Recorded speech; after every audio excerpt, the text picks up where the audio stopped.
Ren Calvog heard the tooth give before she saw what was hiding under it. The pry bar shifted. The worn gear tooth slid out of its socket in the great wheel like a bone leaving a joint. She caught it with both hands and set it on the sill.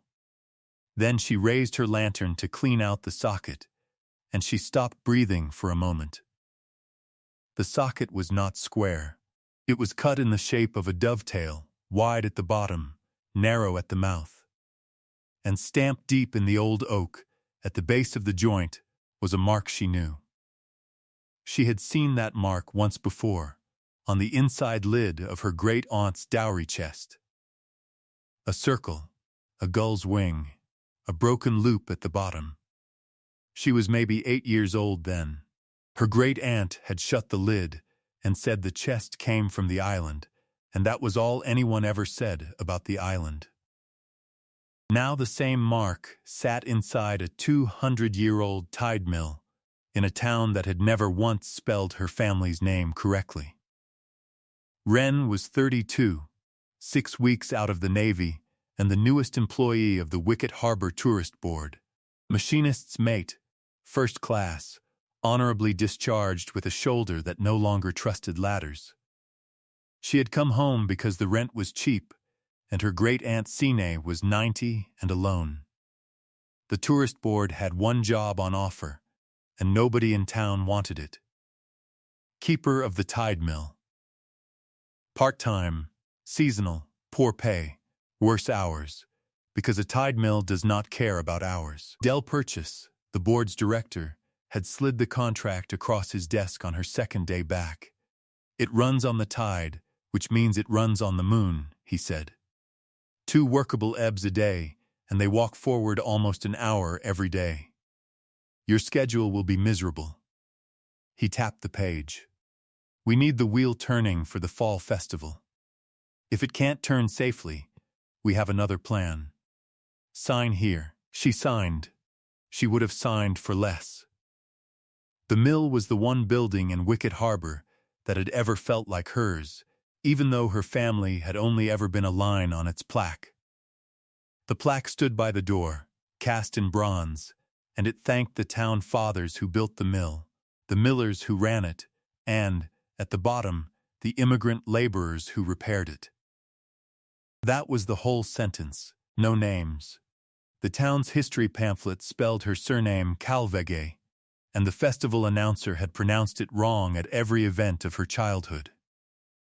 The mill itself did not care about any of that. It sat on a stone foundation across the mouth of a creek, gray timber, cedar shingles, older than the town's church. The builders had thrown a dam across the creek with gates in it. The rising tide pushed the gates open and filled the pond behind the mill. When the tide turned, the gates swung shut on their own, and the pond stood high while the harbor drained away below it. Then the miller opened the sluice, and the trapped water poured through a channel under the building and turned the wheel. The sea wound the mill like a clock spring, twice a day, and the moon kept the schedule. Ren had learned all of that in her first week from the mill's operating file, a binder of typed pages and one fragile manual from the 1800s. The manual was for millwrights. It showed the great wheel in cross-section, and it showed the teeth. That was the detail most visitors never guessed. The wheel's teeth were not carved from the wheel. They were separate wooden pegs, shaped like long-stemmed mushrooms, set through mortises in the rim and wedged from behind. Wood teeth ran quiet against the iron gearing, and they were meant to wear out. A tooth was sacrificial. It broke so the wheel would not. Any competent keeper could fit a new one in an afternoon. The manual showed exactly how the socket should look. A plain rectangular mortise, straight sides, a tapered wedge behind. Simple, honest millwright's work, the same in every mill from here to England. The socket in front of her was nothing of the kind. The dovetail flared inside the rim where no one would ever see it. Whoever cut it had hidden a stronger joint inside a standard one, like a signature sewn into a coat lining, and they had stamped it down where only the next person to pull that tooth would ever look. Wren moved the lantern along the rim. The wheel carried 64 teeth. She could not pull them all in one tide. But she could see, now that she knew to look, the faint difference in the replaced ones. Newer wood, tighter seat, no rattle when she rocked them. She counted 11 replacements around the rim, then found the 12th by feel. Below her boots, the sluice channel began to gurgle. The ebb was ending. Seawater climbed the stones with a cold green push, and the work window closed for the day. She sat back on her heels and looked at the mark until the light failed. One thought kept circling. The plaque said laborers. Laborers sweep floors and haul sacks. Laborers do not cut a hidden dovetail into a working wheel and stamp it like a maker. Somebody in this mill had signed their work in a place where only work would find it. And unless two families from opposite ends of the sea had invented the same broken loop gull, that somebody had also built her great-aunt's dowry chest. The next morning, she went to see the only man in town who had known the wheel longer than the tourist board had owned it. Elias Coombs was 81 and still caulked skiffs in a shed behind his house. He had lobstered for 50 years and repaired boats for 60, and he had helped shut the mill down for the last time when the tourist board bought it. Wren found him at his bench with a plane in his hand. She set the worn gear tooth down on the wood shavings. "That's off the great wheel," he said, before she said anything. "It is. I pulled it yesterday." "Elias, what's supposed to be behind it?" "A mortise. Straight-sided pocket, wedge at the back. Millwright's work is plain work." He turned the tooth over in his hands. His thumbs read the wear the same as her old chief read a bearing. Why? Because that's not what's behind it. The socket's cut as a dovetail, flared inside the rim, where you'd never see it with the tooth seated, and there's a maker's stamp at the bottom of the joint. Elias set the tooth down slowly. For a while he planed nothing and said nothing. "Say that again," he said. She said it again. Then she told him about the 11 other replacements, and the 12th she had found by feel. "You know what a dovetail is for," he said. It was not a question, but she answered it anyway, because saying it out loud made it real. "It locks against pull. A straight mortise holds a tooth in compression. It's fine as long as the load only pushes. But if the load ever cycles, if it pushes and pulls, a straight joint works itself loose. Wedges walk out. A dovetail can't pull free. The shape itself is the lock." "That's boat thinking," Elias said. "A mill sits still. A boat works. Everything on a boat flexes and comes back thousands of times a day, so a boatwright joins wood against motion. Locked scarfs, dovetailed keys. Grain runs so the swelling tightens the joint instead of splitting it." He looked toward the harbor. A millwright never needed any of that. Until the sea came up the creek. Wren had read the storm chapter in the town pamphlet. Everyone here knew the story in its bones. Twice in 2 centuries, great storms had shoved the ocean over the dam and drowned the mill to its 2nd floor. Up and down this coast there had been 6 tide mills once. Storm surge and neglect had wrecked every one of them. Wicket Harbors was the only wheel still whole. "The pamphlet calls it luck," she said. "The pamphlet calls everything luck." Elias picked the tooth back up. When the surge comes over the dam, the wheel doesn't sit in a nice one-way stream anymore. It gets slammed both directions. Backwash, suction, debris, that's a cyclic load, push and pull. Exactly what a plain mortise hates. Teeth work loose, then one lets go. Then the loose rim tears itself apart. He tapped the tooth shank.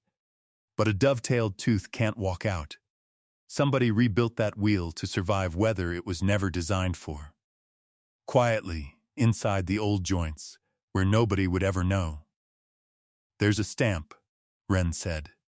A ringed gull, and the ring is broken at its base. Elias went still in a different manner this time.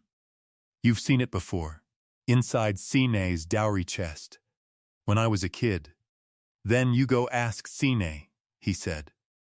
And Wren, don't take that to the board as a family story.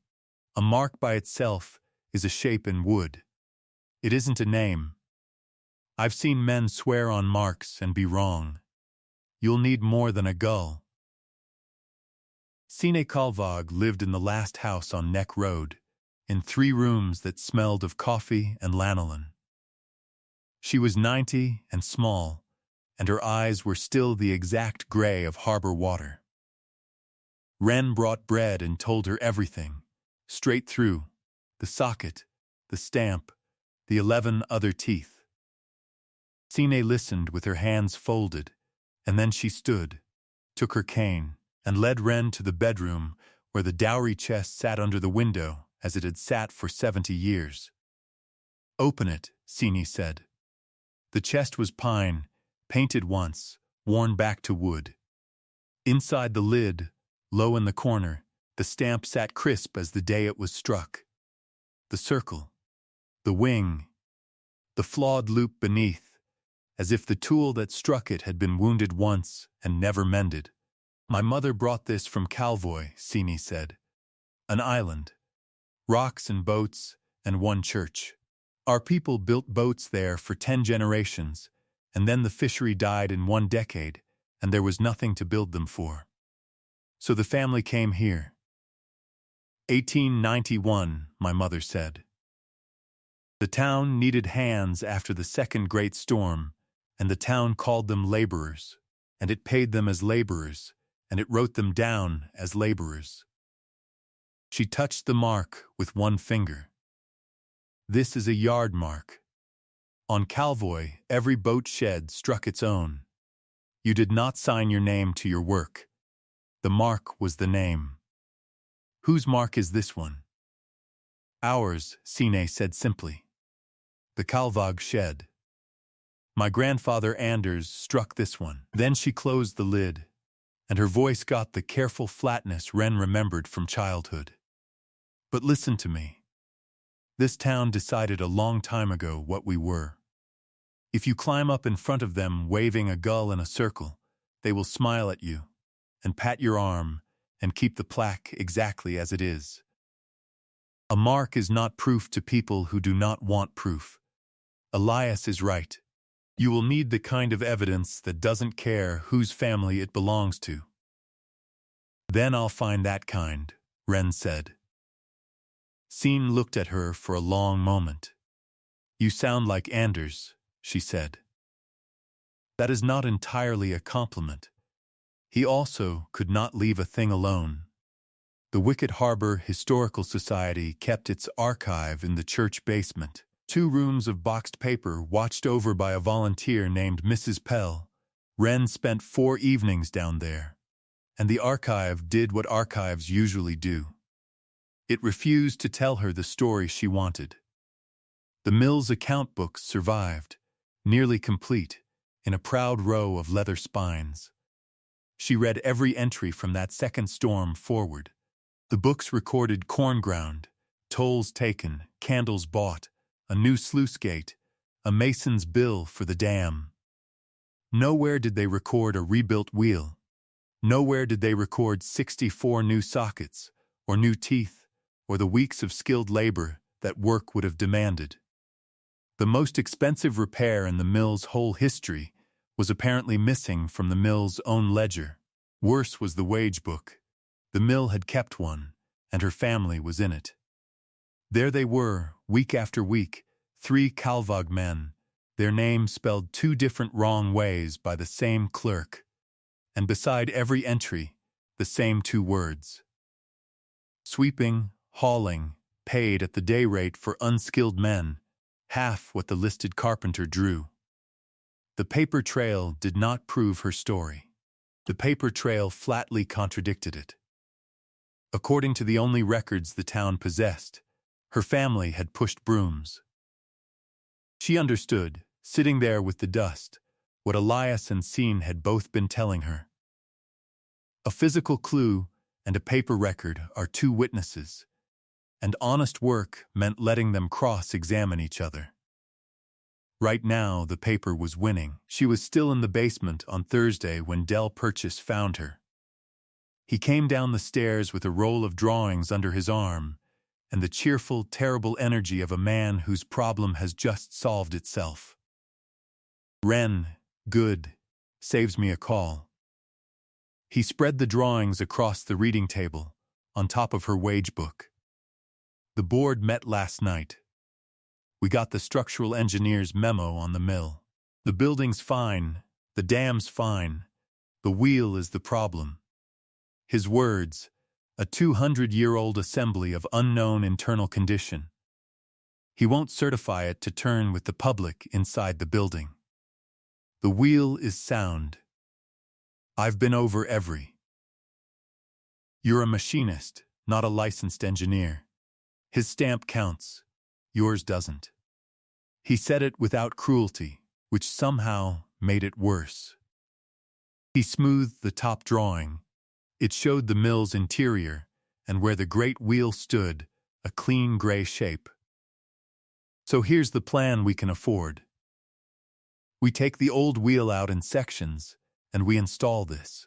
Fiberglass replica, motor-driven, turns 4 times an hour on a timer. Safe, silent, zero maintenance. The fabricator can have it in before the Equinox Festival. The real wheel goes to a museum, or wherever old wheels go. Ren put her hand flat on the drawing, over the gray shape. Del, that wheel is the only reason this building matters. It's the only tide mill wheel left on this coast. It survived storms that wrecked every other one, and I can show you why. Somebody rebuilt it with shipwright's joinery. Hidden dovetails in every replaced tooth. That work is a historic artifact, and it is still doing its job. Shown by what? Del asked. I looked at your note from Monday. It's interesting, I'll grant that. So I had Mrs. Pell check the mill books, same as you're doing right now. He nodded at the wage book under his drawings. There's no rebuild in the ledger. No shipwrights on the payroll. You're asking the board to bet the festival, and the insurance on some joinery you say is historic, cut by nobody, paid by nobody, recorded nowhere. You see my problem. And if the wheel could be certified? If it turned, safe, documented, before the festival? Del rolled up his drawings. He was quiet for a moment, and she watched him actually think about it, which was the one decent thing about Del Purchase. He liked the town more than he liked being right. The fabricator needs the order by the day after the equinox, or we lose the build slot and the grant money with it, he said. So, the equinox then, that's your window. If that wheel turns on the equinox ebb, under load, grinding, with the engineer watching and the public on the floor, the board keeps it, and I'll fight for the budget myself. If it doesn't, you'll stand next to me at the festival and smile at the replica. And Ren, the restoration work comes out of your keeper's budget. There's no other money. That's the deal on the table. Her keeper's budget was 11 weeks of her own pay. He knew that.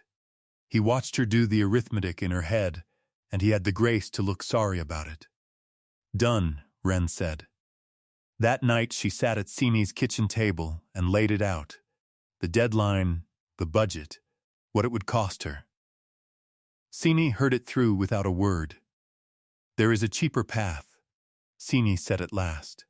You know there is. Let them install their plastic wheel. Keep your pay. The mill building still stands either way. A replica isn't the mill, Ren said. It's a picture of the mill. The wheel is the only thing in that building that still knows anything. The joints know how the storms came. The teeth know the load. If the wheel goes to a warehouse, everything Anders did there dies, and the plaque stays exactly as it is, and it wins. She heard her own voice climb and brought it down. I can fit teeth. I've refit worse than this in an engine room with the deck moving. But I have to do it his way, the Dovetail way, and hand-fitting is triple the hours of the manual's way. I'll need every ebb tide between now and the equinox. 2 ebbs a day, Scene said dryly, one of them in the dark. You will live like a fisherman, then I'll live like a fisherman. Scene got up, went to the bedroom, and came back with something wrapped in a dish towel. She set it on the table. Inside was a wooden box the size of a Bible, and inside that, resting in felt, lay a set of steel stamps and punches, dark with age, their handles polished by hands. The largest punch bore, on its face, in reverse, a circle, a gull's wing, and a loop with a flaw in it. Anders's striking set, Simi said. My mother kept it the whole crossing. You asked whose mark is in that wheel. She pushed the box across the table. Go find out properly. The work owned her after that. The tide table went up on the mill wall, and her life bent around it, just as Scene had promised. A workable ebb gave her roughly 4 dry hours in the wheel pit. The window walked forward almost an hour each day, so Tuesday's afternoon shift became Friday's midnight shift, and she learned to sleep in pieces, like being back at sea. The method came out of the wheel itself. She pulled the worst teeth first, the ones that rocked, and studied what Anders had left her. Each socket was its own lesson. The dovetails were not all identical, and that told her something too. He had cut each one to the condition of the wood around it, wider where the rim had checked, shallower near the old iron strapping. He had worked with the wheel he had, not the wheel a drawing wished for. For the new teeth, Elias found her black locust, cut years ago and dried in his loft, and hornbeam for the 2 highest wear stations. Locust for rot, hornbeam for wear, he said. That's not tradition, that's just what the wood does. He showed her how to read the grain off the end of each billet and lay out the tooth so the growth rings ran down the shank. Wood is not one material. Along the grain, it is rope. Across the grain, it is chalk. A tooth laid out wrong is chalk exactly where the load lands. Her first hand-cut dovetail tooth taught her the price of the method. She shaped it fine, drove it home proud, and heard the crack before she felt it. The flared shank had split along a run out in the grain, ruined, an evening's work dead in her hands. She sat in the pit with the pieces and made herself find the cause instead of the excuse. The layout was right. The fit was too tight and dry. Salt air was going to swell that shank the moment the tide breathed on it, and she had left the swelling no place to go. After that, she fit them the boatwright's way. Cut a whisker slack, seat it, then swab the joint, and let the sea finish the fit. Wet wood swells across the grain, and inside a dovetail, swelling has only one direction to push. Tighter. The joint that had defeated the storms was not just a shape, it was a shape plus the sea, recruited as a clamp. The day she understood that, standing in the pit with brine dripping off the rim, she stopped thinking of the ocean as the deadline and started thinking of it as the other worker on the job. The moon complicated everything, because the moon is not steady either. Twice a month, at the quarter moons, the tides go slack and lazy. Neap tides, with the least range of the cycle. On neap days the pond barely filled, the ebb barely ran, and the pit stayed wet through her whole window. She learned to plan around it.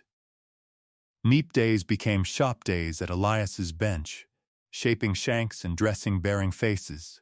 Spring tides, the big ones after full and new moons, became socket days, when the pit drained deep and gave her 5 dry hours instead of 4. Anders must have planned by the same calendar, because the wheel itself showed work done in patient batches, tooth after tooth, never on a schedule any person got to set. Dell came down to the mill twice a week to watch his budget disappear into a wheel he did not yet believe in. He stood at the pit rail one midnight ebb while she drove a tooth home, and when the mall went quiet he said, "You know the festival committee wanted the mill lit with colored floodlights. I told them the keeper would drown me in the sluice." "The keeper confirms it," Wren said, from inside the wheel. "How far behind are you?" "I'm not behind. I'm on the moon's schedule. It doesn't do behind." She climbed out of the pit and pulled off her gloves. "Teeth don't rush, Dell. A tooth fitted angry is a tooth fitted twice." "Is that an island proverb?" "No. Navy. Different island." He laughed despite himself, wrote something on his clipboard, and left her the thermos he had brought without mentioning it. She was 29 teeth in, 3 weeks out from the equinox, when the wheel gave up its second secret. It happened because of a wobble. Station 41 had play in it that a new tooth did not cure, and the play traced inward, past the rim, to the spokes, to the hub itself. The great wheel's hub was an oak barrel bound in iron, big as a kitchen table, and one of its wedge segments had shrunk loose over the years. To reseat it, she had to pull the segment. It fought her for a whole ebb, and when it finally came free, there was a cavity behind it that no drawing showed. Cut into the hub, sealed under the wedge, was a pocket the size of a loaf pan. Inside, wrapped in tarred canvas, lay a book. She did not open it in the pit. Her hands were shaking, and the tide was coming, and some things should not be read by lantern with water rising. She carried it up to the mill floor, cut the stitching on the canvas at the workbench, and unwrapped a slim ledger, the kind a chandler would sell, its covers stained, but its pages sound. Tar and beeswax had kept the sea out for a century. It was written in 2 languages. The left pages were English, a careful, effortful English, dated week by week. The right pages ran in something older, dense and private, but the drawings needed no translation. Tooth layouts. The dovetail, dimensioned, the hub, the spokes, a table of stations with tally marks, each station numbered in the island manner Signe still used to count stitches. The work dates clustered on spring ebbs, a century apart from hers, keeping the identical schedule. And on the first page, pressed hard enough to emboss 3 sheets, the circle, the gull, the broken loop. The first English entry was dated the spring after the second great storm. She read it standing up, and then she read it again, sitting down. "We are told the wheel cannot be saved, and the mill will be let die. We have asked for the work. The committee will not put boatmen on the wage book as rights, for then the carpenter must be paid the same, and there is trouble. So it is agreed with the miller only. We do the work at night, after our paid hours, and no bill. In return the mill grinds for our families without toll, and the miller's word that our children may be written in the town book as townsmen born. The work is ours even if the credit is never ours. A wheel does not care who is thanked. It cares who fitted it." Wren sat with that page a long time. Here was the missing repair, and the reason it was missing. The ledger had not failed to record the rebuild. The rebuild had been kept off the ledger on purpose, by agreement, to protect a wage scheme and a proud carpenter. Anders had accepted invisibility as the price of the work. And then, being Anders, he had signed the work anyway, 64 times, in a place only work would look, and buried the whole account in the hub like a message in a bottle. She photographed every page that night, and in the morning called the Maritime Museum in Aldport. Dr. Camille Reyes ran the museum's collections, and her specialty was exactly what Wren needed: tool marks and maker's marks in marine carpentry. She drove up 2 days later with a case of instruments and the friendly ruthlessness of a person who enjoys ruining beautiful stories. In the mill, she photographed 4 open sockets under raking light, took silicone impressions of the stamps, and turned the tally book's pages with gloved fingers and visible longing. Then she spread her own reference folder on the workbench and ruined the story. "I have to show you something you won't like," Reyes said. She laid a photograph beside her freshest impression. A stamped mark, circle, gull's wing, loop. To Wren's eye it was the mark, hers, the chests, the wheels. "This is from a schooner knee in our collection. Documented, well provenanced. It was stamped by the Tarbell Yard in Aldport, 40 miles down this coast. The Tarbells marked everything with a ringed gull, and they did repair work for half the harbors in this state, including, per their daybooks, work in Wicket Harbor after the second storm." She let that sit. "A ringed gull on this coast is not rare, Wren. If I put your socket photos in front of a county historian, the safe attribution, the boring, defensible attribution, is Tarbell. A famous yard with documented local work beats an unrecorded immigrant shed every time." Wren looked at the 2 marks until her eyes ached. They were the same bird in the same circle. Scene's voice came back to her. "A mark is not proof to people who do not want proof." "Then test it," Wren said. "Don't confirm my story. Break it if it breaks." Reyes smiled for the first time. That's the right thing to ask for. A stamp is a tool, and a tool is an individual. Punches get dropped, chipped, reground. Damage becomes a fingerprint, the same as a fired bullet. 2 marks from one punch share the same flaws in the same places, down to the burr. 2 marks from 2 punches never do, no matter how alike the design. She looked over her glasses.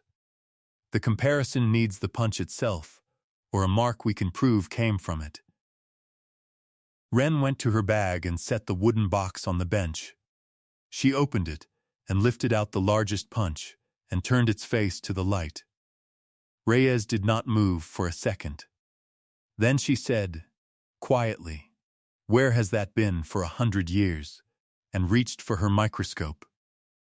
The examination took her the rest of the day and half the next. She struck test marks from Anders's punch into scrap oak, wet and dry, hard and soft, and put them under magnification beside the impressions from the sockets and the photograph of the chest lid. She measured the broken loop, which turned out to be a casting flaw, present from the punch's first day. She found a second flaw nobody had ever noticed, a hairline chip at the tip of the gull's wing, and it repeated, socket after socket, faint but exact. Then she did the same against the Tarbell knee. "The Tarbell loop is closed," she said finally. "Full stop, that alone separates them. Their gull faces seaward, yours faces the loop. And the wing chip appears in every socket impression and every test strike, and never once in any Tarbell mark in my files." She straightened up from the microscope. "The punch in that box struck the marks in that wheel. I'll write it, sign it, and defend it at a conference." And with the daybook in the hub, the church emigration rolls from Calvoy, and the wage entries that put your family physically in that mill in those exact years. This isn't a mark anymore. It's a documented attribution, tested against the strongest rival candidate on the coast. The rival lost. Wren drove to Seeney's house that evening with the photographs of the tally book, because the right-hand pages belonged to Seeney before they belonged to any museum. Seeney put on her good glasses and read in silence for almost an hour, her finger moving under the old words, while the coffee went cold between them. "It's Anders," she said at last. "The English pages are the work. These pages are the man." She turned a photograph toward Wren. "Here, the week they hung the plaque. He went to the dedication. He stood in the back and heard them thank the town fathers and the millers, and then the immigrant laborers, all in a breath, no names. He writes, "The miller could not look at me. The miller was ashamed. Anders was not." Her finger moved down the page. He writes, "The wheel turned all through the speeches. That was the only sentence spoken in my language." "There's a promise in the English pages," Wren said. "Toll-free grinding for the families, and the children entered in the town book as townsmen born. Did any of it happen?" "The grinding, yes, while that miller lived. My mother remembered carrying corn down and paying nothing. When the mill changed hands, the new man honored no bargain he hadn't made, and there was nothing on paper to hold him to." Sine took her glasses off. "That is the whole lesson of my family in this town, Wren. What is not written down can be taken away." Anders knew it. Why do you think he wrote everything down and hid it in the one place the town would never look? Inside the thing the town needed. She looked smaller than usual, and older. And then she looked up, and she did not look small at all. "Finish the wheel," she said. "He kept his side of a bargain for 100 years. Somebody should finally keep ours." Del Purchase read Dr. Reyes's preliminary report twice, while Wren stood in his office and watched the festival poster over his shoulder. When he finished, he squared the pages and sat back. "So the wheel is historically important. Genuinely, documentably important." He said it slowly, like a man rearranging furniture in his head. "You understand that changes less than you'd hope. The engineer's memo still stands. Important wheels aren't certified wheels. If it doesn't turn safely on the equinox, I still have a fabricator's deadline. And now I'd be warehousing a famous artifact instead of an anonymous one. Honestly, that's a better story for the replica. It'll turn. How many teeth left?" 6. "And the hub wedge goes back tomorrow, and then the wheel gets rung." She saw his eyebrows ask the question. "You go around the rim with a mallet and your ear on the wood. A seated joint answers with a knock. A gap answers with a slap. It's how you inspect an assembly you can't take apart. Boats, barrels, wheels, all the same. The engineer can put his ear anywhere he likes. I'll teach him the difference myself." For a second, Del almost smiled. "You know what's strange," he said. "I've run this board 9 years, and you're the first keeper who ever talked about that wheel as if it were the employer." He handed back the report. "The equinox, Wren, high waters at noon. The whole town will be there. Don't make me unveil a plastic wheel in front of a woman who owns a microscope." The last week ran on no sleep and strong coffee. The midnight ebbs were hers alone. The lantern hung from the same beam hook Anders must have used, the pit cold enough to see her breath. She fitted the last 6 teeth one by one, swabbed each joint, and listened to the wheel tighten around her work as the seawater found it. Elias came down for the ringing and walked the rim with her, mallet in hand, 81 years old and stone silent, tapping and listening. 63 knocks. At Station 9, a slap. They pulled tooth 9 at 2 in the morning, on the last workable ebb before the equinox. The shank had a hairline check she had missed, drinking water instead of swelling with it. There was no seasoned locust billet left in Elias's loft, and no time to dry another. They stood looking at the empty socket and the mark waiting inside it, while the sluice began its gurgle under their feet. "There's the old tooth," Elias said at last. "The one you pulled the first day. Anders's own work. The bearing face is worn past use, but the shank and the dovetail are sound as the church." He looked at her sideways. "You'd have to recut the face. New wood married onto his joint. Half his, half yours. Is that honest restoration, or is that a patch?"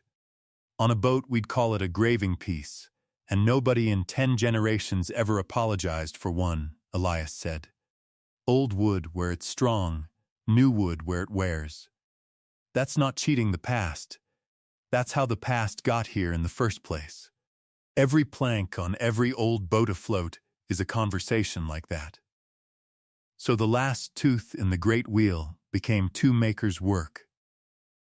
Wren sawed off the worn bearing face square, cut a shallow dovetail housing into the old shank, and fitted a hornbeam cap into it, proud on purpose, ready to be dressed flush at the mill.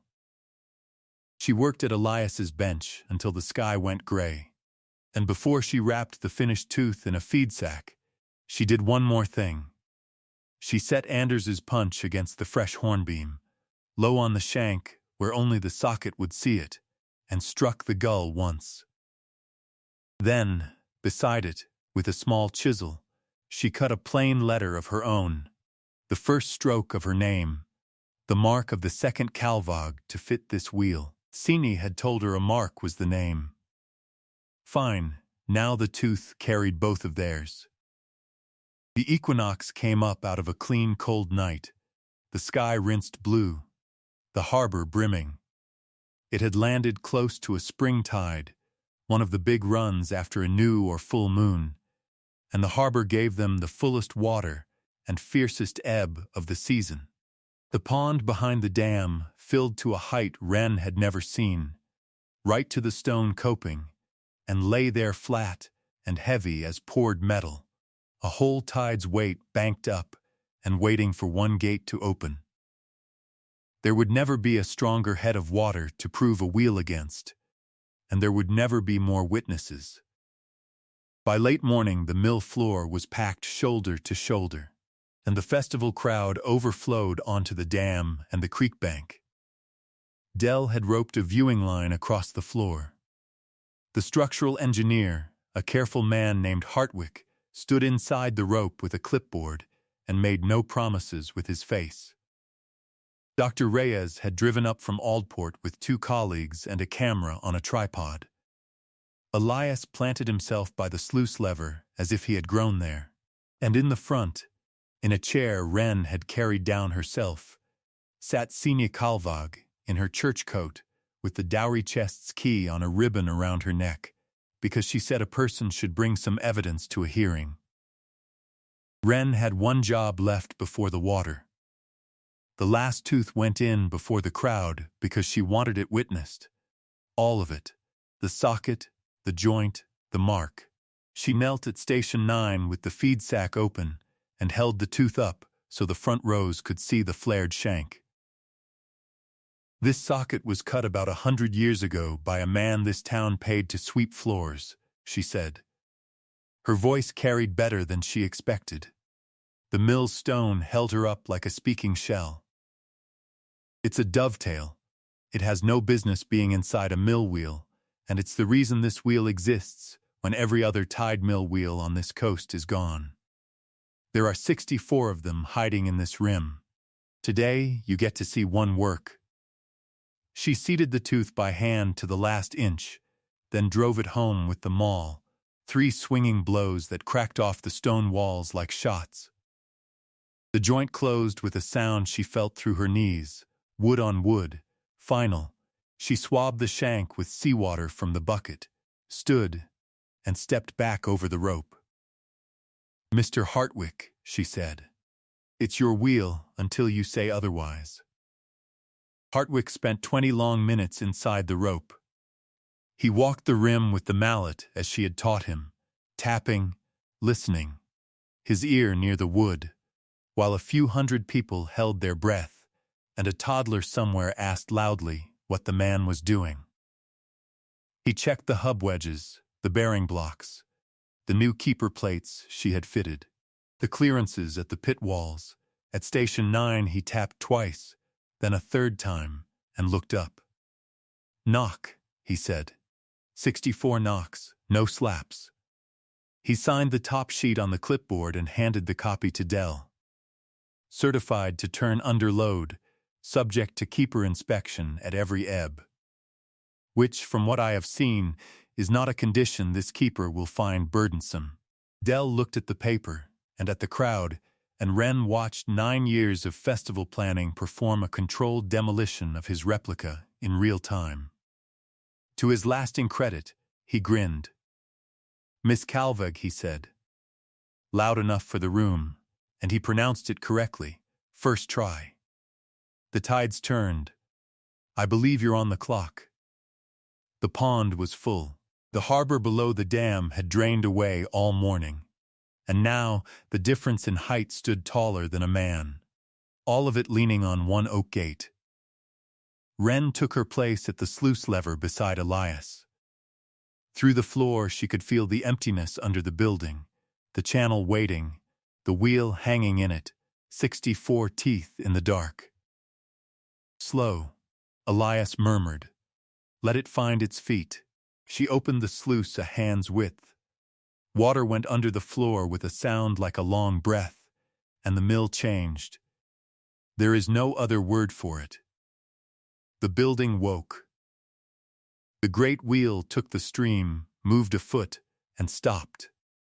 The crowd's murmur died. Somewhere in the rim, a joint had to settle. New wood meeting a century of old wood. And for 3 heartbeats the whole town listened to a wheel make up its mind. Wren's hand tightened on the lever. She heard it then, a creak that ran around the rim like a knuckle cracking. The sound of 64 dovetails pulling tight in their sockets all at once, the sea clamping every joint her water had swelled. The wheel turned.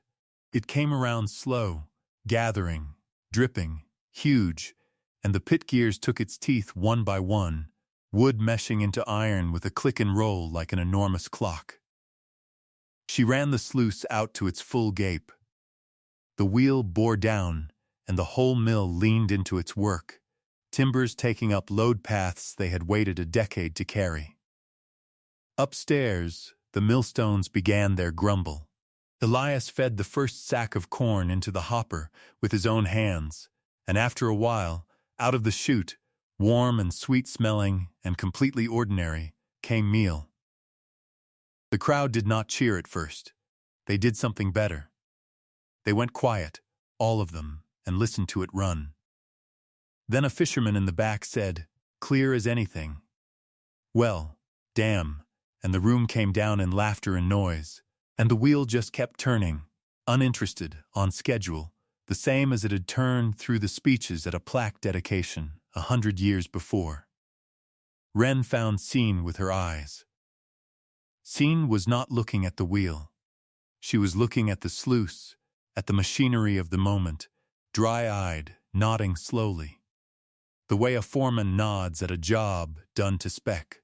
Then she raised one hand, and Wren crossed the floor, and her great-aunt gripped her wrist with surprising force and said, in the island language, one sentence.